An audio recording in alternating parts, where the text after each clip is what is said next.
మాజీ మంత్రి KTR chit chat చేశారు. రంగారెడ్డి జిల్లాలో భారీ భూ కుంభకోణం జరుగుతోందని ఆరోపిస్తున్నారు కేటీఆర్.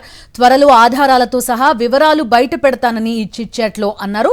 రైతులు కంపెనీ మధ్య సీఎం పొంగులేటి జోక్యం చేసుకున్నారని ఆరోపించారు. ఎకరానికి 10 కోట్ల రూపాయల వరకు ఇచ్చేందుకు కంపెనీ సిద్ధమైందని, కానీ ఎకరానికి 5 కోట్ల లోపే ఇవ్వాలని ఒత్తిడి తెస్తున్నారని మండిపడ్డారు.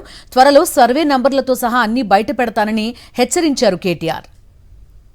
మాజీ మంత్రి కేటీఆర్ మీడియాతో చిట్ చాట్ లో కీలక వ్యాఖ్యలు చేయడం చూస్తున్నాం.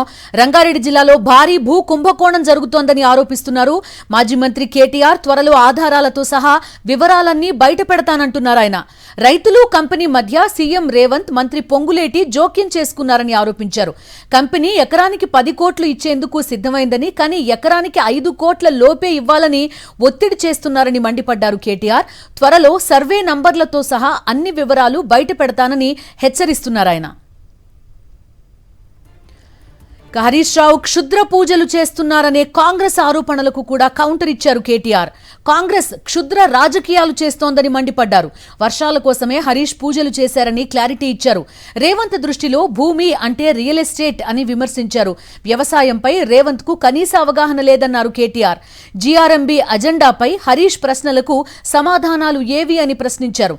కన్నెపల్లి దగ్గర 1,00,000 క్యూసెక్కుల నీరు వృధాగా పోతుందని పేర్కొన్న కేటీఆర్ తెలంగాణ హక్కులను కాలరాస్తే ఉద్యమిస్తామని హెచ్చరించారు.